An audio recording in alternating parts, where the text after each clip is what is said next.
The reason we only stock D'Addario strings is because D'Addario strings are perfect. When people come in here, they think that we get them for free or something like that, but we don't. We have no other reason except for dependability and tone.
Hey y'all, like and subscribe and you won't miss any of this great content coming your way. Now, back to the rundown. Let's do it.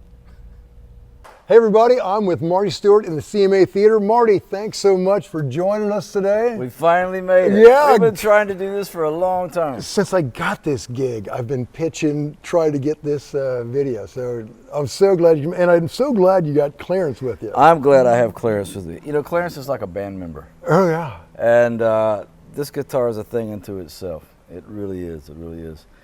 Talk about rig rundown. This is one of those guitars. There's not another one like it that looks like it, sounds like it, feels like it.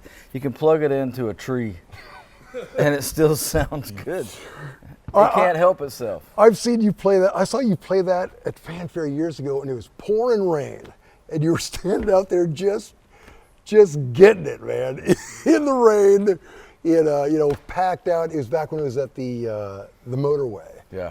And well, this guitar has a following, you know that. Oh yeah. And it is Clarence. It is Clarence's guitar. I've played it probably since the 1980s when I got it. Yeah, back with Cash, right? Yeah, that was the first. That's when I got it. But it's still, in my mind, it's Clarence's. The greatest thing that happened when I first got this guitar, I didn't know how to play it. I didn't go up there to Susie and Clarence's wife. I did not go up there to buy this guitar. I had no idea she wanted to sell it. But I left there, she decided I needed to be the caretaker of it, and I didn't know how to play it. And the first thing I heard was, "You don't deserve it." I went, "I'm the first to agree with you." But the word got out, and as you said, I was working with Johnny Cash's band. And we played, I think, in Massachusetts. And this guy was walking toward me, he was like, and I could tell it was about the guitar, and I just handed it to him. And he started crying, and he put his arms around it, and he just said, "What?" And it was Dinky Dawson. And Dinky was the Byrds sound man. And he was the guy that took care of Clarence's guitar. And I told him the story, and he was so kind. He sent me hours and hours of board tapes of the Byrds. And, you know, anytime I think I've gained anything on this guitar, I go listen to a board tape and go, woodshed. God, that's, well, you know, it's funny. There's 1,000 stories like that. Oh, and everybody in Nashville, in my generation, man, we were all chasing what you're doing on that guitar. It's so inspiring. All your playing. I mean, I guess you probably were starting at ground zero with your first V-bender, but man, you've set the, I don't know, you set the bar really high. There's so many good bender players, and I was talking to Gene Parsons the other day, yeah, and Joe Glaser, and they're saying that B-bender sales are like out the roof. Right. Everybody wants a B-bender down. That's good. You know, Yeah. Kenny plays one with 1,000 benders on it. And I love it. I love it. He's good at it. Yeah. Hey, what does this mystery plunger do? Okay, this is the only thing that I've modified. I've modified two things on this guitar. Clarence had the Scruggs peg on the 5th string. Oh. They played Nashville West, and I think maybe So You Want to Be a Rock and Roll Star, or some of those songs. Oh, yeah. And Clarence hit it in an open tuning. I couldn't get anything going. My strings are heavier than his, so I moved it up here. And the only other thing is this. I was at Ralph Mooney's house one night, and I was really into a song that Merle Haggard had recorded called Drink Up and Be Somebody. And it had the quirkiest little lick. And I asked Mooney, I said, where did you guys come up with a lick? Him and Roy Nichols were playing. And he said, Roy came to pick me up for a session one day, and you had to go over a railroad track to get to my house. And he said when he would go over the railroad track, the springs in his car would go, and said, he came to my door and said, Moon, I hear a lick in the squeak. So they got and rode around the block and went over the railroad tracks 4 or 5 times, and they both figured out a lick. And so when they got to the studio, it became Drink Up and Be Somebody, and the lick was, Oh, yeah. it lowers it a half step. And I was at Ralph's house, and I said, I wish my guitar would do that. He said, it will. Bring it to the garage. And he is the only person on planet Earth that I would trust. Sure. I looked, and he had a drill, and he went, and that's the bottom to one of the legs of his steel guitars. And, you know, it's...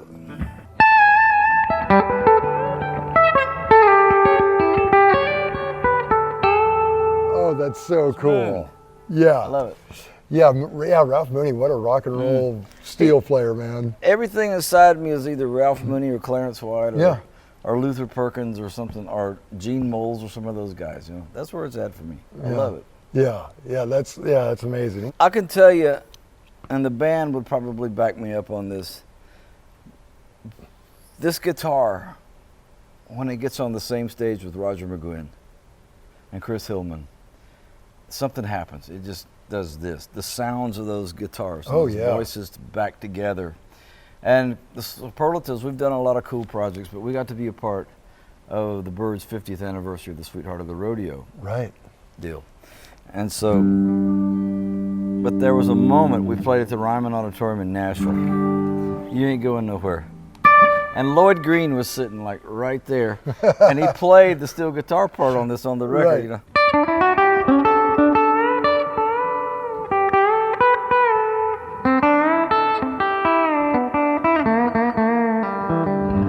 So that was the intro, but the solo.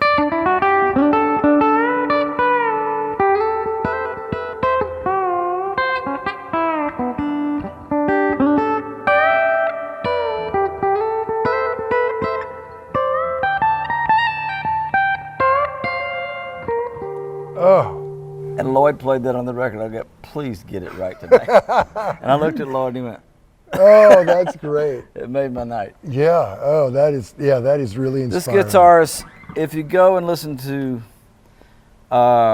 Clarence was a session musician too. He played a song called The Cuckoo with the Everly Brothers. I can't play it, but man, it is so good. Mule Skinner Blues with the Mule Skinner Band, with him and David Grisman, Richard Green, and Peter Rowan and those guys. That's a great track. This Wheel's on Fire with the Byrds, and the Untitled record. But he had so many beautiful things.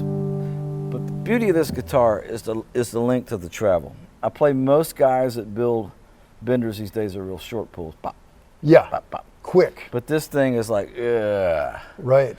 And if the reverb catches it just right, this like mushroom cloud happens. And if you listen to It's All Over Now, Baby Blue by the Byrds, this guitar is just like...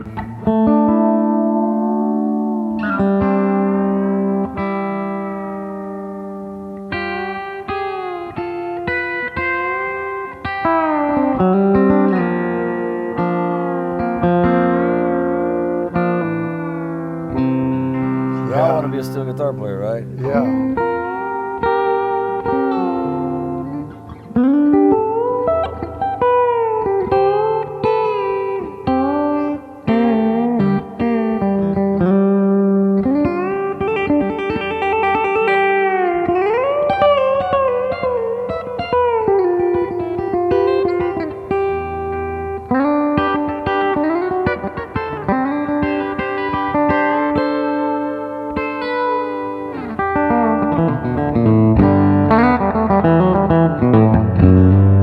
Oh, that's great.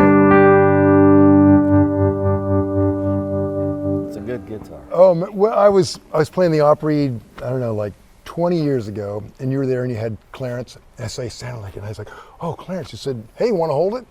And I put it on, and I pulled down the bender and said, do it slow. You know, because I was doing real fast, and it changed my life. It's a different thing altogether. Yeah, Did you get the hang of it? Oh, yeah, yeah. Show oh. me. Well, this, okay. Well, let's, I know you can do it. yeah, okay. Hang on.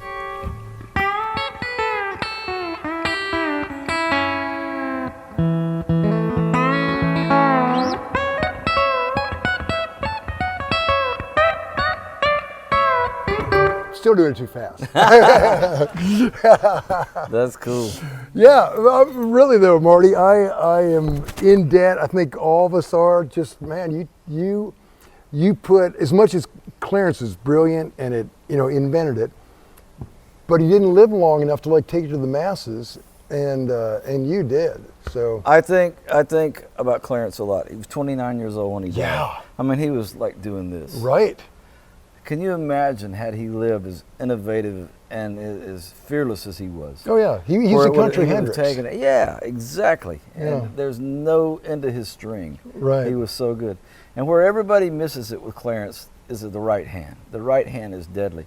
I've never met Bob Warford. Bob Warford is a great bender player. His the solo that I love of his was "Dark Into the Street" on Linda Ronstadt's Oh, Heart Like yeah, a Wheel sure. record. That's textbook. And I've never met Bob, but he was a friend of Clarence's back in way back. And Clarence and he were pals. But Bob's right hand is as probably close to Clarence as anybody I've ever heard. I just love what he plays. I do. Yeah. I got bluegrass background. I mean, Yeah. that's what that's where it kind of locked And in. that's where I related to Clarence a lot because his brother Roland Oh, you got you me were- my job with Lester Flatt. Right, when I you were was on the road 13. with him when you I were a lived at kid. Roland's house. And there was a stack of Kentucky Colonels and Byrds records. Ah. I said, what's the deal with all the Byrds records? He said, my brother plays with the band. So that was the first time I heard this thing. But Clarence was one of those figures that he was from the bluegrass world like I was, but he was a California guy. He dressed cool. He was a rock star with country leanings. Yeah. And I set my sight on that when I was just a kid. I went, he's a North Star figure. Yeah. And so I hope I've carried on that much Oh. of what was instilled by handing this guitar over. Absolutely, mission accomplished. Mick is the superlatives engineer, recording. He's the invisible superlative. And we've done, I don't know how many records together. We did 156 television shows, radio shows, Oh. and live shows. Yeah. He is my sonic identity. And I honestly can tell you that B-string bender and that amp back there is my voice. But I look back there and I see a different color every now and then. So why don't you walk through what's on this rig? Come on, get over here. Yeah. Well, okay. Yeah. So what's going on after it leaves the guitar? What are we hitting on the ground over here? First to the switcher between Clarence and the 52, Okay. or whatever he decides to play that day. Sometimes a Gretsch. Sure. Pretty cool. It started out basically as just the big shot, which would just drive a longer cable and a little bit of boost. So it goes from here. There's an alternative reverb here that in case we get some kind of weird shaky stage or Sure. we have an issue with the reverb. There's a fat mod in the signal the Keeley, that is remote switchable through the JHS switchback. Oh, So off stage, if it needs a little bump on the solo, that adds a little bit of saturation, little volume. Really, and then if we want to use 2 amps, we've got another big shot ABY box here. We can actually add another amp for bigger shows. sure. And then into the MXR EQ pedal. So take a little bit of the super top, a little bit of the super low stuff out, and just maybe a little mid-range bump. Sure. And this little preamp, this little Flamma thing, which was an experiment of mine, on the bigger shows, sometimes there's too much reverb. For, the volume, it gets a little bit muddy. Sure. So that is actually a Deluxe that I tuned to sound as close as I could to the amp so that I can actually blend it in. I'm a front of house mixer, by the way. Yeah. So that gives me a little more upfront sound without having too much reverb. That's basically the whole setup. Yeah, it's about as close to a Tele through a Deluxe as you're going to get. That's all we need. And let me tell you, that cannot be stated enough. The voice of the guitar, the amplifier. I spent decades looking for the sound of that guitar where I went. That's it. In the '90s, we were way too loud. We played 2 twins. I remember you had. I think ridiculous. you had 2 twins on this side, 2 on that side, and then your acoustic running through another twin. I don't remember that. but 2 twins for this one, 2 twins for that one. Oh, okay. And then when we started doing television shows, Kenny and I started with Princeton's. Yeah. And Kenny was great on a Princeton, but I needed just a little more. There's something about that guitar that needed just a little more. And we went to California to do some shows, and one of those rare shows that we had to do a fly date. We went to Studio Instrument Rentals, and they had that amp and another Deluxe sitting next to it. And when I plugged into that amp, I saw palm trees and sunsets, and California popped out of the speaker. I went, this is the amp. And I took it and played it for like 3 days. I thought, I can't give this back. And so I basically called SIR in LA with the guy we were working with. I said, take my checkbook. You can have whatever you want to. And for some reason, he was a Clarence fan. And we bought that amp from SIR, and that really is the amp that has given that guitar a whole other life in my head. Oh, that's great. Yeah, it doesn't need much help. Yeah, with yeah, him, no especially kidding. with him playing. Oh yeah, amazing, amazing. So jumping between, so if you're not on Clarence, you're probably on this one. Yeah, bought this from Danny Shea. It was a great guitar dealer and a buddy up in New York City. I walked into his apartment in the Village, and it's like, good Lord, this is like a warehouse. Right in his apartment. Completely that was the store. Crazy. Yeah. And when the Stones came through the town, when the Who came through town, when Dylan came through town, all those guys called on Shea. And this was a guitar, a 52 Esquire that belonged to Mick Ronson, I think, back in this. And there was a guy named Mark Kendrick that worked at the custom shop at Fender. And I think his dad owned this guitar at one time. And it truly is one of the best guitars I've ever played. It sustains for years. You can drop it, pick it back up, and it's good to go. I mean, it's hard. I would think as a company, it's hard to start this good and then try to keep up with it for the rest of your life. Can you believe it? They got it right the first time in 52.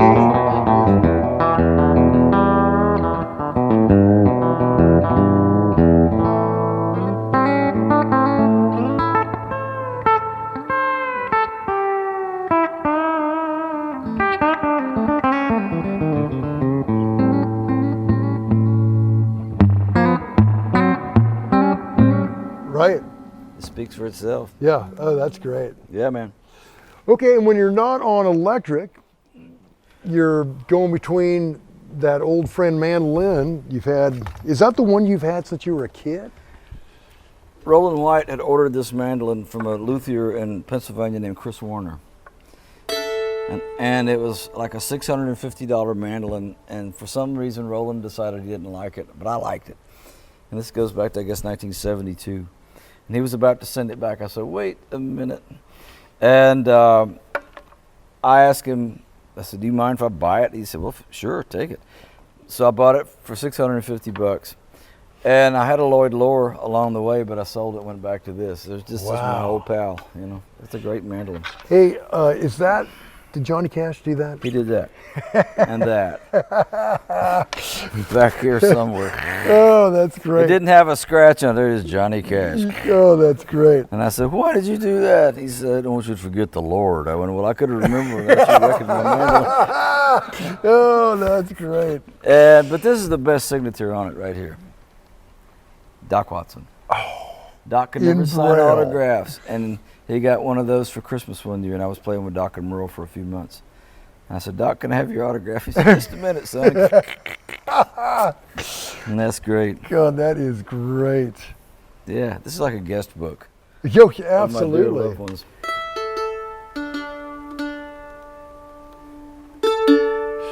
You know, that album you produce on the Sullivans, on Jerry and Tammy working on the building. Yeah. God, the mandolin work on that is just like mind blowing. You can tell it too. There's one spot, if you mic this mandolin right there, and what do you put on it? I always just say, give me a lot of long verb and dark and woody. Well, live, you can just put a 57 on it and be done with it. You don't need anything esoteric. Sometimes we just put just a ribbon. Yeah. You know, we've got a N22 AEA ribbon we use on it, and it's just sounds big as a house. Oh yeah. Oh, microphones. Yes. Our deal hit a whole nother level when AEA microphones came around, right? Yep. Wes Those- Dooley, you know Wes? Oh, no, I don't. But I was admiring those ribbon mics because they looked like it came off a German sub. But they're Make you sound important.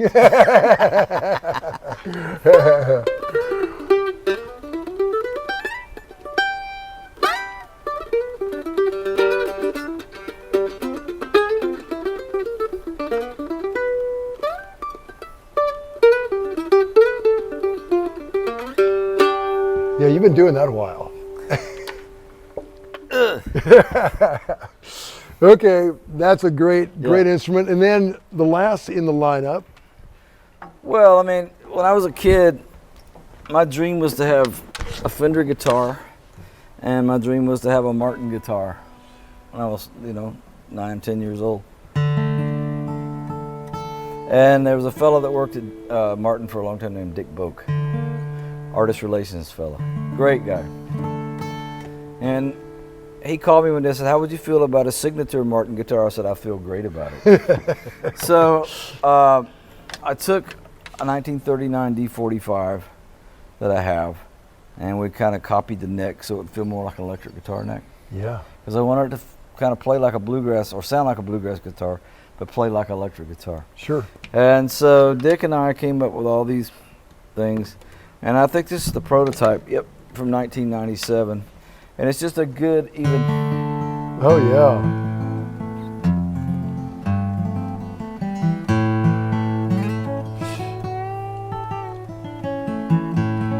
And you can jump in on this. I don't care what the song is, but to me, if you have a great band, a great instrument, whatever you play, and the right thing in your heart, that will never go out of style. Oh right. Right? Exactly.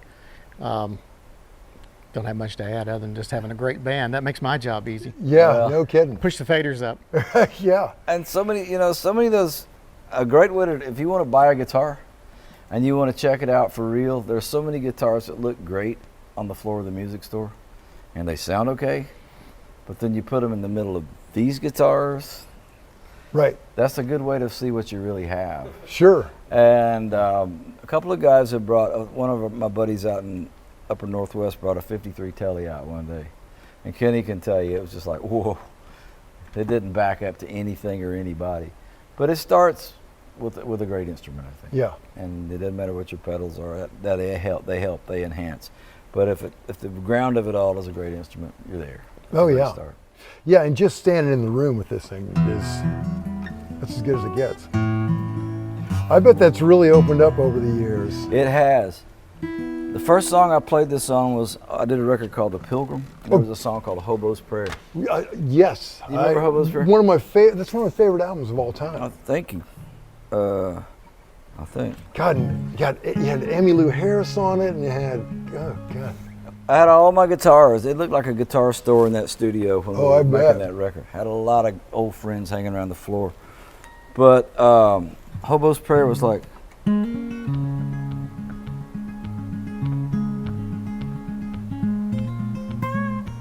right. This guitar just kind of fit that song to me, and I fell in love with it during that song, and it's the one I take on the road. And it's a great, just a solid guitar. And what I'm proud of is people bring, I think they made 250 of these. And people bring them on the road sometimes and say, sign my guitar or whatever. And just about every one I've ever played, some better than others as always, but most of them are really good guitars. I'm proud of that. Yeah, that's great. Yeah. Well, Marty, can't thank you enough for talking to us today. We're going to talk with your partner in crime, Kenny, now. Oh, you're going to learn a lot there. Oh, man. Kenny knows everything. That guy's amazing. He's got it. Yeah. Everybody loves Kenny. You know what I love about Cuz is that first time I spotted him on TV, he was playing with Lucinda Williams on Austin City Limits. And after about 1 minute, I forgot to look at Lucinda and I watched Kenny. Sorry, Lucinda. But I've watched Kenny just do this as a guitar player. And he is truly a bona fide national, international guitar hero these days to so many people.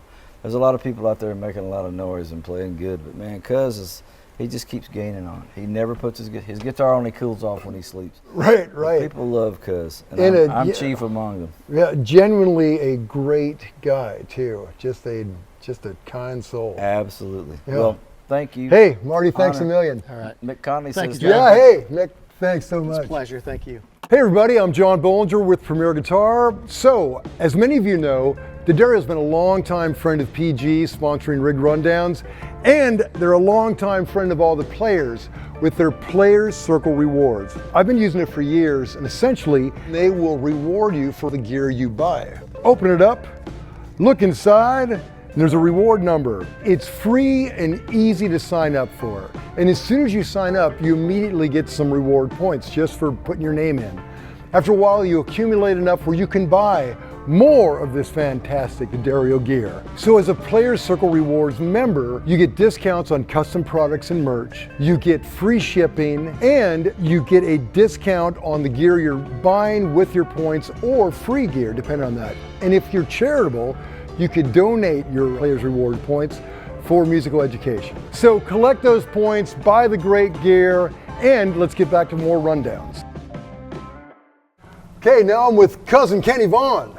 Kenny, hey man, so good to see you. Good to see you, man. I'm so glad we got to do this. How many years have we been trying to set this up? Years. It's been more than 3. God, I know. Well, and it's funny, I first met you on Fanfare. You know how they have 2 I remember stages that. going? And you're just the kindest, I remember nicest that was guy. a long time ago. No, like 30 years ago. Yeah. And we haven't changed a bit. Not a bit. Hey, tell me about this guitar. This is a ThreeBender made by Wade Black over in Arkansas, I do believe. And so you got that.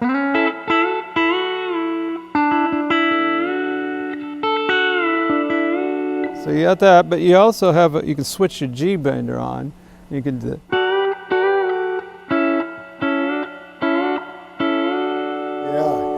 And then it also has an A bender that's on all the time, so you can do.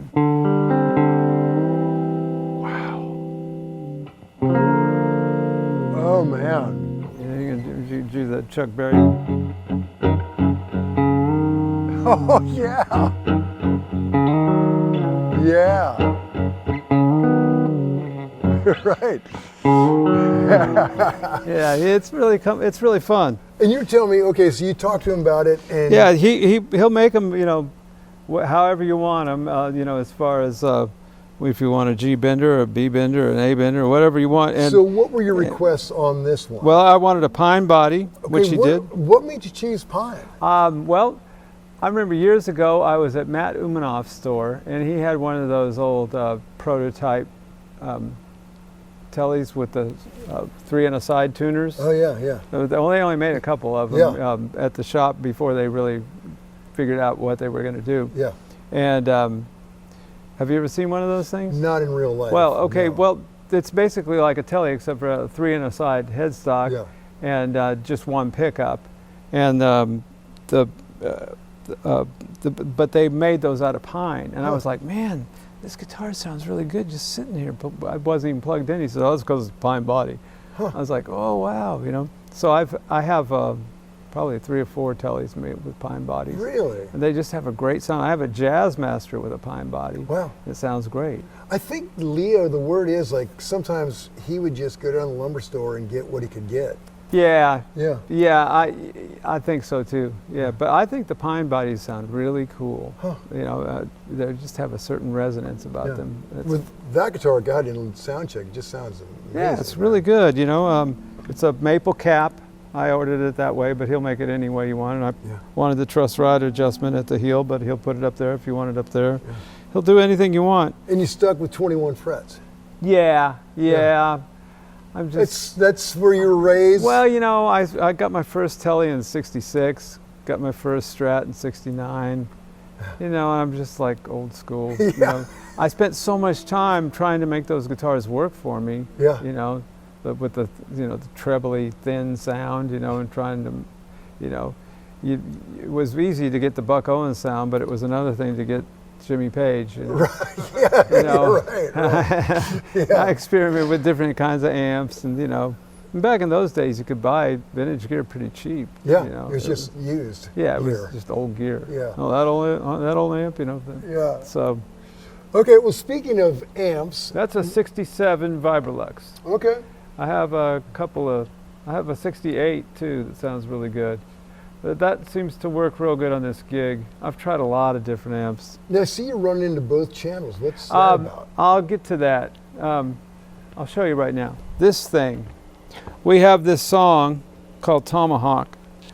And I've used this tuning on a couple of other songs that we've recorded over the years. Was that on that Mike Campbell record? Yes, it wasn't this guitar, but it was the same tuning. Okay. And so anyway, back in 1954 in Springfield, Missouri, they had the Springfield, what was it called? They had a country music show out of Springfield. And they would import all the players from Nashville, like Grady Martin and Bob Moore and stuff, would fly up there in a private plane and do the show. It was a very popular show. It was called the what was it, something Jubilee or Jamboree or something. Yeah. I can't remember what it was called. Somebody in the comments. But yeah, but it's a really good show. Yeah. And there was a company nearby Springfield called Stratotone. Oh yeah. And they were the first company that made a double neck guitar with a 12-string electric neck. They were the first electric 12-string ever made. Wow. 1954 that was out. And the deal was, Les Paul was the biggest thing on the planet at the time.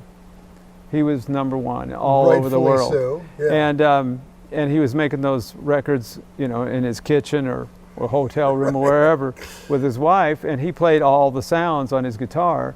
You know, there'd be like 12 tracks of Les's guitar. He'd play the snare drum and the bass drum, you know, and then he would, you know, bass and all this stuff just with one guitar.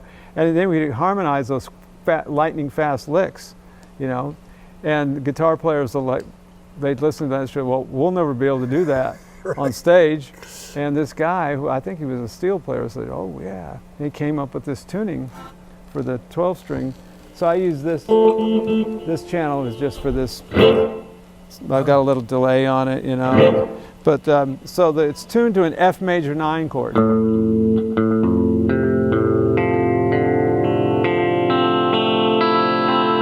Wow. So they're all either major thirds or minor thirds.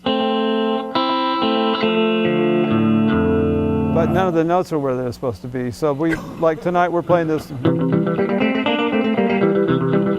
That's how you do it.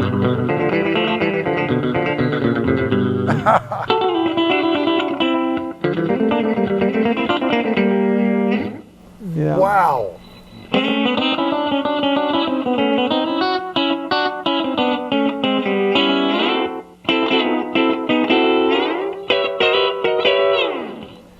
That is so hip, man. It's so much fun. I bet there's a learning curve on that. Yeah, there is. But you know, I've sometimes I'll take this thing to sessions and doing the, you know, like sort of like folky kind of trippy stuff, you know. And I found out that I used to go see that band Genesis back in the sure. 70s when Peter Gabriel was their lead singer, and they had two guys in the band that doubled on 12-string. The keyboard player had a acoustic 12-string with a mic on it in his lap, you know, and he would play this stuff like.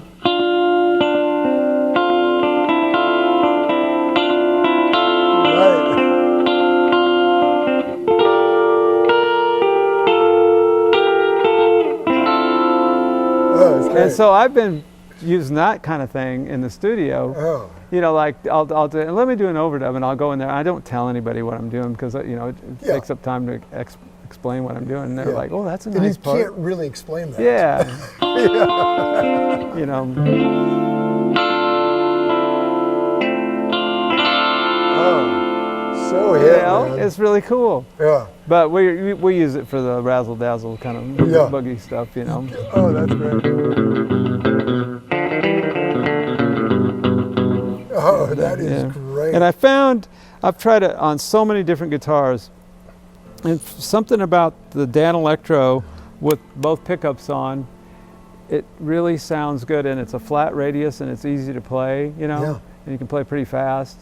And I have two Danos with this setup, one for the studio, one for live, and they're cheap guitars, but man, it works really well. It's got the bridge made the difference. Has the 12-string adjustable bridge, you know, all 12. The original Dano bridges were.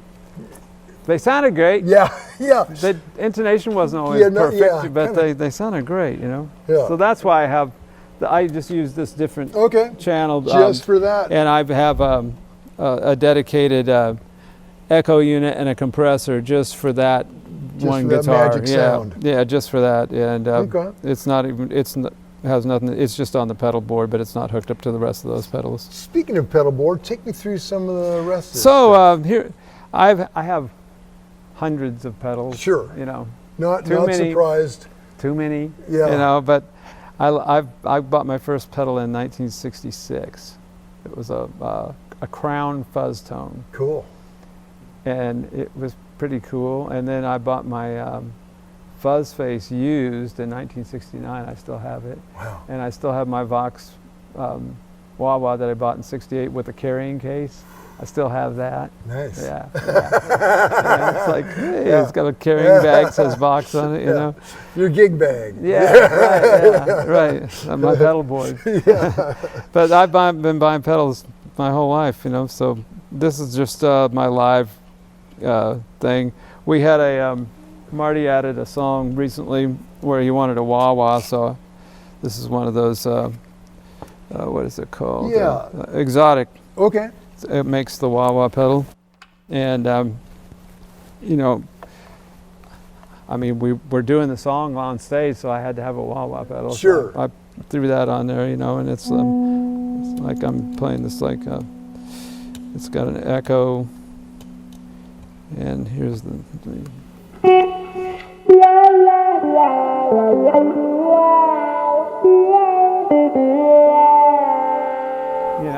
that it's like Jackie Blue. Yeah, exactly. You know. Yeah. So. How cool, man. So what else you got on in this? Okay. Well, I have my old. This is a tube screamer that Robert Keeley modified for me back around 25 years ago. Really? And how great is that guy? He's wonderful. He is wonderful. I have a lot of his pedals, and they're just so good. And I started, you know, I've used a lot of different pedals, but this particular pedal sounds really good. It always was good, but he modified it, and it sounded better after he modified it. And I've never had another one that sounded quite like it. It's just an old Ibanez tube screamer, you know, and it's.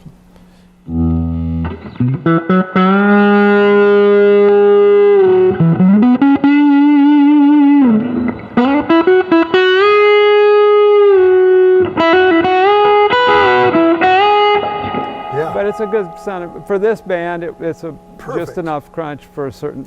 I don't use it on more than 2 or 3 songs. We have this one song that we're doing that Harry wrote. It's the title cut the title cut of the new album is called Space Junk, and it's a song that Harry, our drummer, wrote. And when we recorded it, it has a drum intro, just him singing, and he wanted space noises. So, being a big Jimi Hendrix fan, I saw him play 3 times live. Did you really? Yeah. Wow. I thought, well, I'd pull out my old Jimi Hendrix chops, and I turned that on, and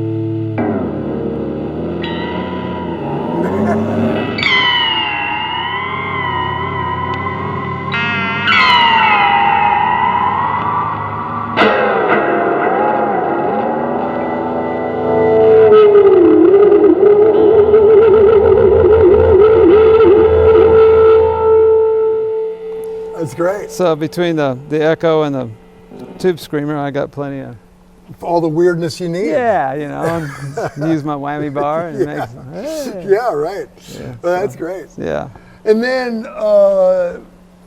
you got the Rickenbacker. Yeah, we recorded an album out at Mike Campbell's home studio, which is the studio that the Traveling Wilburys used mostly. Really? And yeah, it was really great Oh, because I he bet. had all his guitars All there. this, are there like hanging guitars? No, over there? that's the clubhouse. Okay. Now, Mike's studio is a different.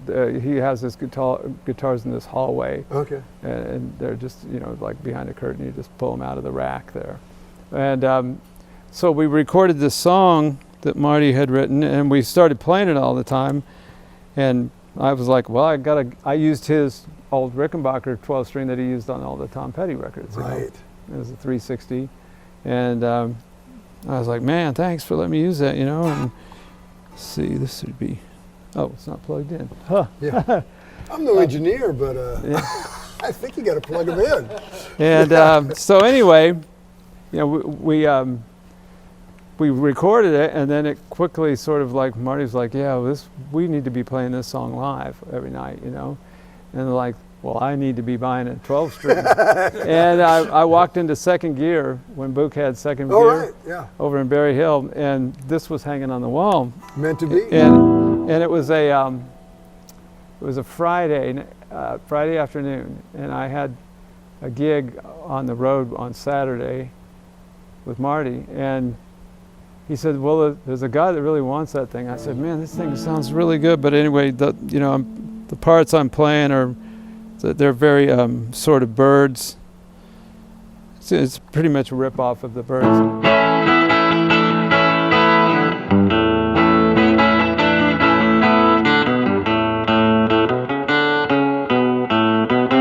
That kind of stuff, Yeah. you know.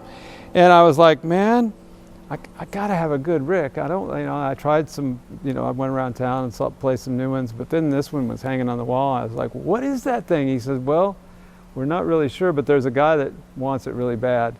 And it was a Friday, and he said, just take it and try it out this weekend. Tell me what you think. But check this thing out. It's really weird. There's no, Yeah.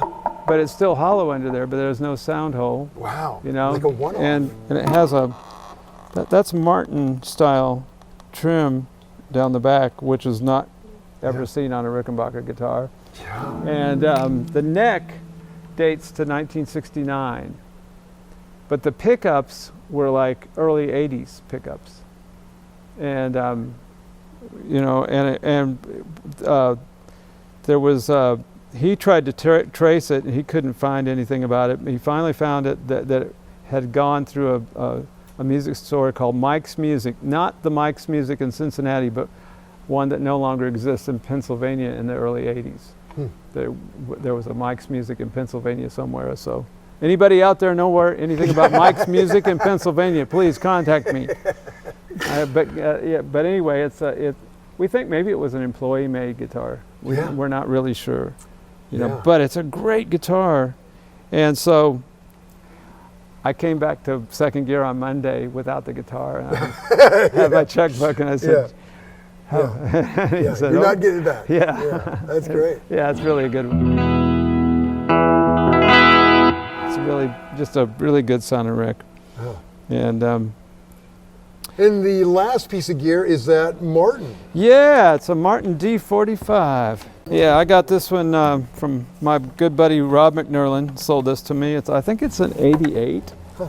You know, and it's just.